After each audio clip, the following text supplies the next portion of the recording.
Assalamualaikum Assalamualaikum warahmatullahi warahmatullahi wabarakatuh. wabarakatuh. Oke, di video kali ini kelompok kita ingin menjelaskan analisis fundamental keuangan berdasarkan laporan tahunan pada PT Astra Argo Lestari Tbk periode 2020 hingga 2024. Oke, pertama-tama untuk pendahuluan, kelompok kita menggunakan analisis fundamental keuangan yang merupakan metode yang penting untuk mengevaluasi kinerja perusahaan dengan menggunakan tahunan sebagai sumber data. Penelitian ini akan membahas kondisi keuangan PT Astra Argo Lestari Tbk dari tahun 2020 hingga 2024 dengan fokus pada rasio likuiditas, solvabilitas, aktivitas, dan profitabilitas untuk memberikan gambaran menyeluruh mengenai kinerja dan stabilitas keuangan perusahaan. Latar belakang ini memiliki yang cepat, yaitu ada kondisi perusahaan, hasil analisis rasio keuangan, tren perkembangan kinerja keuangan. Lalu ada juga kelayakan investasi saham. Ya, lalu ada juga di saham ini ada 3 faktor, yaitu perusahaan terkemuka di sektor agroindustri. PT Astra Argo Lestari adalah salah satu perusahaan terkemuka di Indonesia beroperasi dalam sektor agroindustri, khususnya dalam perkebunan kelapa sawit. Sektor ini memiliki peranan strategis dalam perekonomian Indonesia sebagai penyokong utama pendapatan negara dari ekspor. Lanjut lagi, ada Go Public sejak 1997. Sejak melakukan penawaran umum perdana pada 9 Desember 1997, telah berkomitmen untuk transparansi dan akuntabilitas dalam laporan keuangannya statusnya sebagai perusahaan publik, menuntut untuk secara rutin melaporkan kinerja keuangan kepada para investor dan pemangku kepentingan. Lalu ada juga kewajiban pelaporan keuangan. Kewajiban untuk menerbitkan laporan keuangan secara berkala merupakan bagian dari regulasi berupa efek Indonesia. Ini bertujuan untuk memberikan informasi yang akurat dan tepat waktu kepada investor, sehingga mereka dapat mengambil keputusan investasi yang berbasis data. Lanjut dengan ruang lingkup penelitian. Yang pertama ada objek analisa. Yaitu penelitian ini berfokus pada analisis kinerja keuangan PT Astra Argo Lestari Tbk yang beroperasi dalam sektor agroindustri, khususnya perkebunan kelapa sawit yang merupakan sektor strategis bagi perekonomian Indonesia. Yang kedua, periode penelitian. Analisis dilakukan berdasarkan laporan tahunan yang mencakup periode 2020 hingga 2024, memberikan gambaran komprehensif tentang kinerja perusahaan selama 5 tahun. Selanjutnya, jenis analisis. Jenis analisis yang digunakan dalam analisis fundamental keuangan yang meliputi rasio likuiditas, solvabilitas, aktivitas, dan profitabilitas untuk menilai kinerja dan kondisi keuangan perusahaan. Oke, lanjut ke maksud dan tujuan penelitian. Yang pertama ada analisis kondisi fundamental.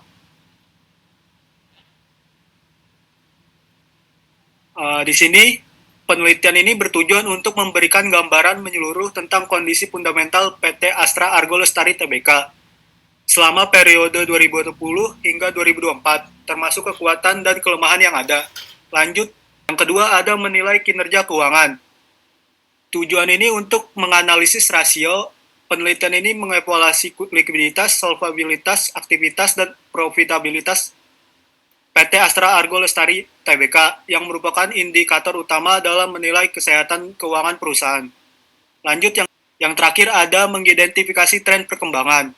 Penelitian ini juga bertujuan untuk mengidentifikasi tren perkembangan kinerja keuangan PT Astra Argo Lestari Tbk dari tahun ke tahun, memberikan wawasan tentang stabilitas dan pertumbuhan perusahaan. Ada juga tinjauan pustaka. Tinjauan pustaka ini membahas berbagai teori yang menjadi dasar dalam analisis laporan keuangan dan rasio keuangan. Mencangkup definisi, tujuan, dan komponen dari laporan keuangan serta metode analisis yang digunakan untuk menilai kinerja keuangan perusahaan. Pemahaman teori-teori ini penting agar analisis dilakukan dapat lebih akurat dan relevan dalam konteks evaluasi kinerja PT Astra Argo Lestari. Berikutnya yaitu definisi laporan keuangan. Yang pertama adalah dokumen formal informasi keuangan. Dokumen formal informasi keuangan. Laporan keuangan merupakan dokumen formal yang menyajikan informasi keuangan perusahaan dalam suatu periode tertentu. Dengan laporan ini, berbagai pihak dapat memahami posisi keuangan, kinerja, dan arus kas perusahaan yang bersangkutan. Selanjutnya, alat komunikasi pemangku kepentingan. Laporan keuangan berfungsi sebagai alat komunikasi antara perusahaan dan pemangku kepentingan, termasuk investor, kreditor, dan manajemen. Ini memberikan gambaran yang jelas mengenai kesehatan finansial dan kinerja operasional perusahaan. Lanjut ke tujuan laporan keuangan. Di sini ada 5 tujuan. Yang pertama, menyediakan informasi keuangan penting. Yang kedua, menunjukkan kinerja perusahaan. Yang ketiga, mendukung keputusan investasi. Keempat, mengidentifikasi risiko finansial. Dan yang terakhir, yaitu meningkatkan transparansi perusahaan.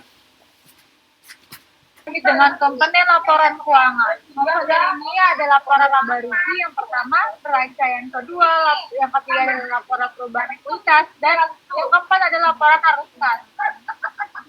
Laporan laba rugi. Laporan laba rugi menunjukkan kinerja perusahaan selama periode tertentu, mencakup pendapatan, biaya, dan laba rugi, atau yang dihasilkan. Ini memberikan gambaran jelas tentang seberapa baik perusahaan mengelola biaya dan menghasilkan keuntungan dari operasinya. Lalu ada di yang kedua, neraca. Neraca adalah laporan menunjukkan posisi keuangan perusahaan pada titik waktu tersebut, mencakup aset, kewajiban, dan ekuitas. Ini membantu dalam menilai stabilitas dan likuiditas perusahaan. Lanjut lagi, ada laporan perusahaan ekuitas. Laporan perubahan ekuitas memberikan informasi tentang perubahan dalam ekuitas pemilik selama periode akuntansi, termasuk laba di saham dan kontribusi pemilik. Ini penting untuk memahami bagaimana laba dipergunakan dalam perusahaan. Oke, dilanjut lagi dengan laporan arus kas.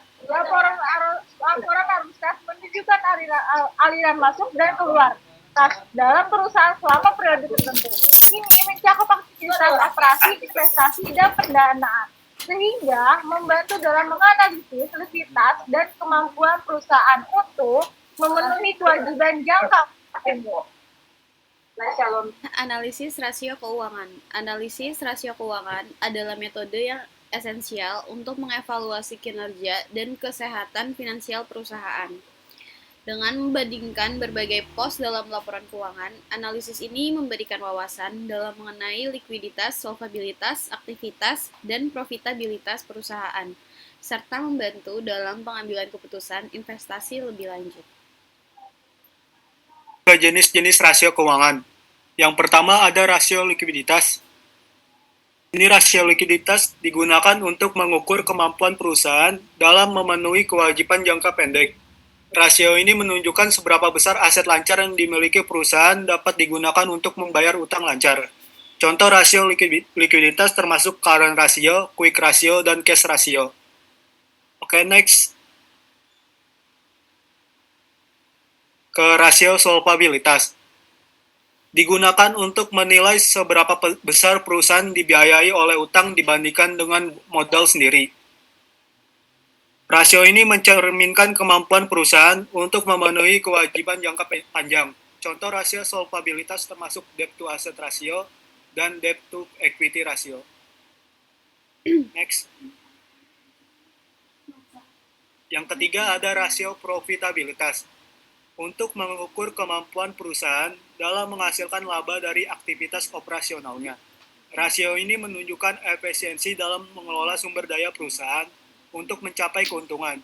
Contoh rasio probabilitas termasuk net profit margin, return on asset atau ROA, dan return on equity atau ROE. Lanjut ke rasio aktivitas.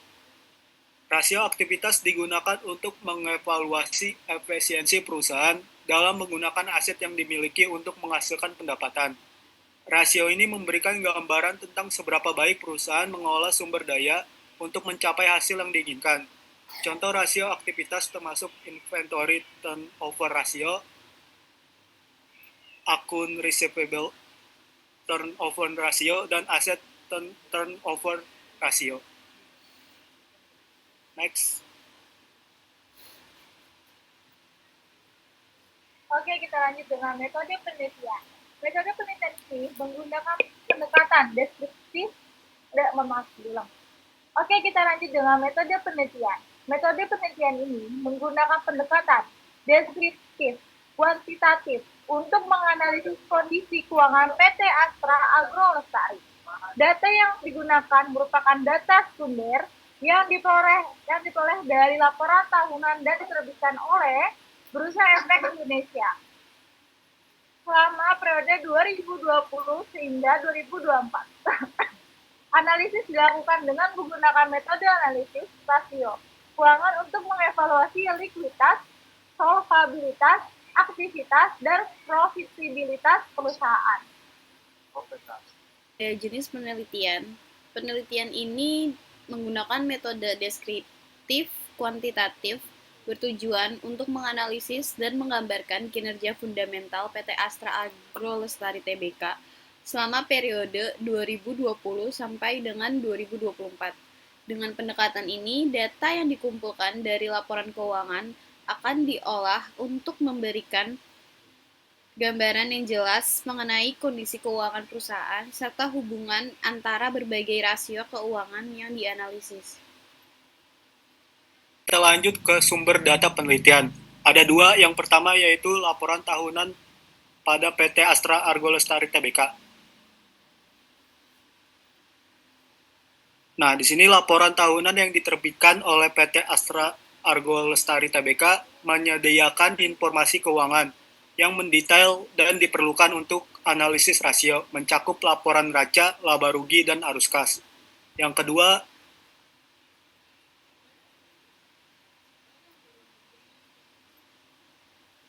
yaitu dari website resmi Bursa Efek Indonesia.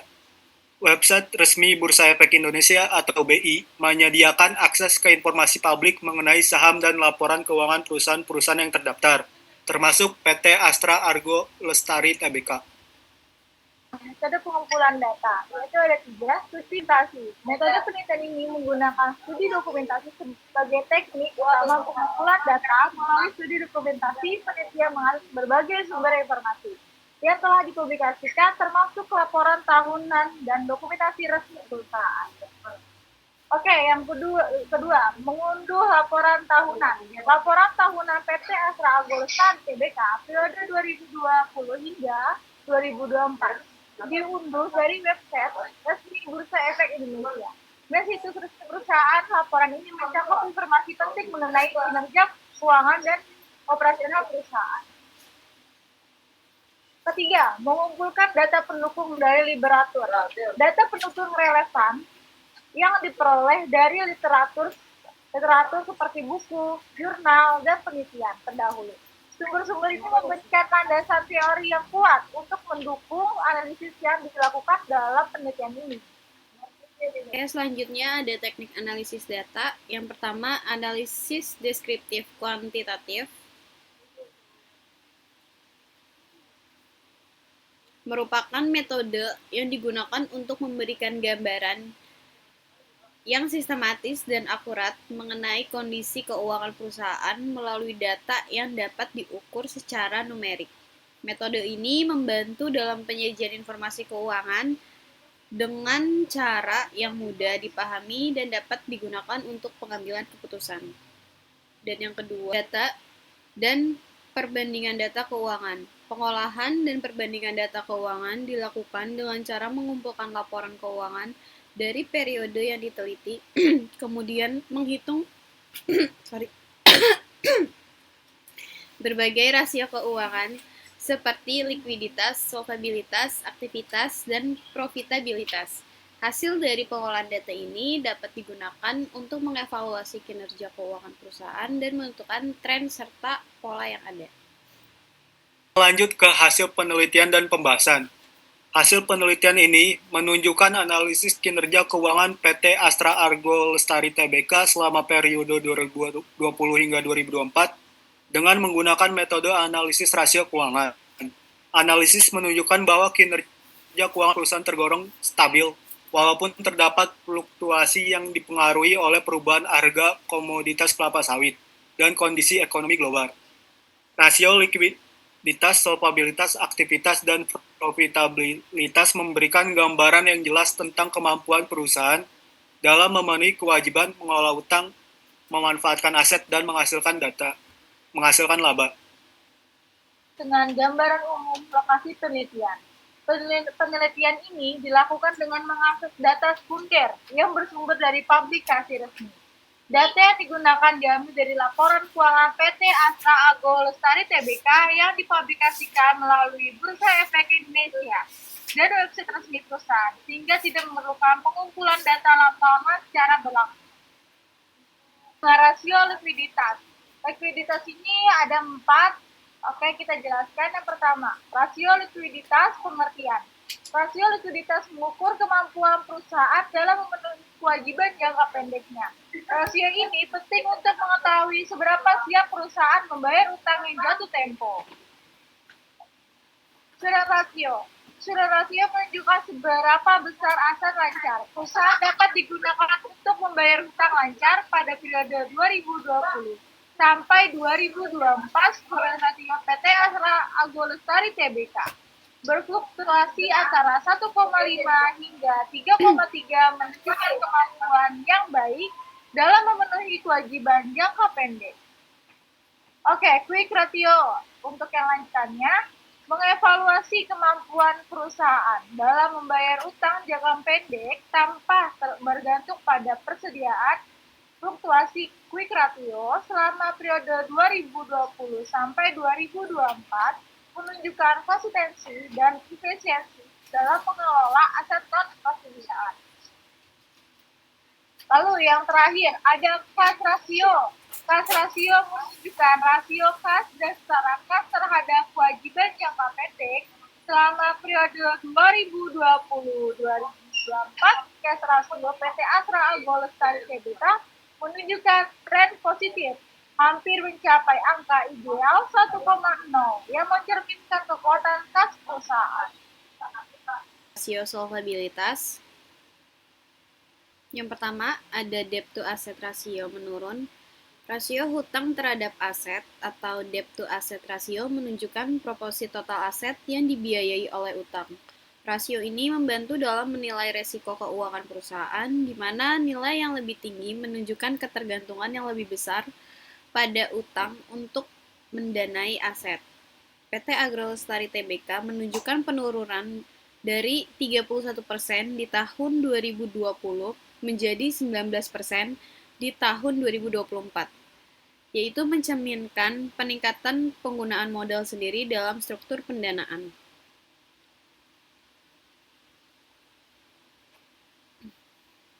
Yang kedua, debt to equity ratio menguat. Rasio hutang terhadap ekuitas atau debt to equity ratio mengukur proporsi utang yang dimiliki perusahaan dibandingkan dengan ekuitas. Rasio yang lebih rendah menunjukkan bahwa perusahaan lebih sedikit menggunakan utang untuk mendanai operasinya. PT Astra Argo Lestari Tbk mencatat penurunan dari 44% pada tahun 2020 menjadi 24% pada tahun 2024 yang menunjukkan penguatan struktur modal dan penurunan risiko keuangan. Rasio profitabilitas. Yang pertama ada net profit margin. Nah, di sini rasio net profit margin atau NPM pada PT Astra Argo Lestari Tbk menunjukkan fluktuasi yang cukup signifikan selama periode 2020 hingga 2024 dengan nilai terendah adalah 13% dan tertinggi yaitu 20%.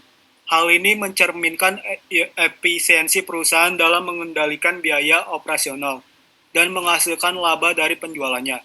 Meskipun terdapat tekanan akibat kenaikan biaya dan penurunan harga jual, perusahaan masih mampu mempertahankan tingkat profitabilitas yang sehat. Lanjut, return on asset atau ROA. Pada PT Astra Agro Lestari Tbk mengalami variasi dengan nilai terendah yaitu minus 2% pada tahun 2022 dan tertinggi yaitu 7% pada tahun 2021. Penurunan ROA menandakan kerugian yang dialami perusahaan di tahun 2022. Namun pemulihan terlihat pada 2023 dan 2024 di mana ROA stabil di sekitar 4%. Ini menunjukkan bahwa perusahaan berhasil meningkatkan efisiensi penggunaan asetnya untuk menghasilkan laba. Dan yang terakhir adalah return on equity atau ROE. Pada PT Astra Agro Lestari Tbk berada dalam kisaran 5% hingga 10% selama periode 2020 hingga 2024. Meskipun sempat mencapai 10% pada tahun 2021, ROE turun menjadi 5% pada tahun 2023 dan 2024. Ini mencerminkan kemampuan perusahaan untuk mengelola modal pemegang saham dan memberikan pengembalian yang stabil, meskipun tidak menunjukkan pertumbuhan signifikan dalam beberapa tahun terakhir. Ada rasio perputaran persediaan atau inventory turnover ratio. Rasio perputaran persediaan menunjukkan seberapa efisien perusahaan dapat mengelola atau menjual persediaan yang dimiliki dalam suatu periode. Rasio ini penting untuk memahami beberapa cepat barang diproduksi dan dijual, yang berdampak langsung pada likuiditas perusahaan. Rasio perputaran piutang atau Accounts Receivable Turnover Ratio. Rasio perputaran piutang menilai seberapa cepat perusahaan dapat menagih piutang dari pelanggan. Rasio ini menunjukkan efisiensi perusahaan dalam pengelolaan piutang dan berpengaruh pada arus kas. Rasio perputaran total aset atau asset turnover ratio. Rasio perputaran total aset mengukur seberapa efisien perusahaan menggunakan total asetnya untuk menghasilkan pendapatan. Rasio tinggi menunjukkan bahwa perusahaan dapat menghasilkan lebih banyak pendapatan dari setiap aset yang dimiliki. Oke, kita lanjut ke rasio pasar. Yang pertama ada price earning ratio atau PER. Price earning menunjukkan nilai yang bersedia dibayar oleh investor untuk setiap unit laba perusahaan. PER yang stabil atau meningkat menggambarkan kepercayaan pasar terhadap prospek keuntungan perusahaan di masa mendatang. Selama periode 2020 hingga 2024, PER pada PT Astra Agro Lestari Tbk menunjukkan fluktuasi yang signifikan, mencerminkan perubahan ekspektasi pasar terhadap kinerja laba perusahaan. Lanjut. Kita ke market to book ratio atau MBR. Rasio market to book atau MBR digunakan untuk membandingkan nilai pasar perusahaan dengan nilai buku yang tercatat di laporan keuangan. MBR kurang dari 1 menandakan bahwa saham perusahaan diperdagangkan di bawah nilai bukunya, mengindikasikan potensi undervaluation. PT Astra Agro Lestari Tbk mengalami penurunan MBR dari 1,27 pada tahun 2020 menjadi 0,52 pada tahun 2024, menunjukkan bahwa investor semakin skeptis terhadap prospek perusahaan. Dengan kesimpulan dan saran, berdasarkan analisis fundamental keuangan terhadap laporan tahun PT Astra Agro Lestari selama periode 2020-2024, dapat disimpulkan bahwa perusahaan memiliki kinerja keuangan yang stabil meskipun mengalami fluktuasi akibat faktor eksternal seperti harga komoditas. Oleh karena itu, disarankan agar perusahaan meningkatkan efisiensi operasional, melakukan diversifikasi produk, dan memperkuat pengelolaan aset untuk mempertahankan kestabilan dan pertumbuhan di masa depan. Bagi perusahaan, yang pertama, tingkatkan efisiensi biaya produksi. Yang kedua, perluas lini produk baru. Yang ketiga, diverifikasi pasar ekspor. Yang keempat, tingkatkan penggunaan teknologi modern. Dan yang terakhir, penguatan struktur modal perusahaan. Lanjut ke saran bagi investor. Yang pertama di sini adalah analisis fundamental saham. Yang kedua, diversifikasi portofolio investasi. Lalu yang ketiga, pantau tren harga komoditas. Yang keempat ada evaluasi resiko investasi. Dan yang terakhir, pertimbangkan dampak kebijakan pemerintah. Bagi peneliti selanjutnya, yang pertama, melakukan studi komparatif. Dua, analisis faktor eksternal. Tiga, perluas cakupan analisis. Empat, gunakan metode analisis baru. Dan yang terakhir, sertakan data longitudinal. Dan dari kelompok kami mengenai penjelasan analisis fundamental keuangan berdasarkan laporan tahunan pada PT Astra Argo Lestari Tbk periode 2020 hingga 2024. Apabila ada kekurangan, mohon dimaafkan. Sekian dan terima kasih. Wassalamualaikum warahmatullahi wabarakatuh. Waalaikumsalam warahmatullahi wabarakatuh.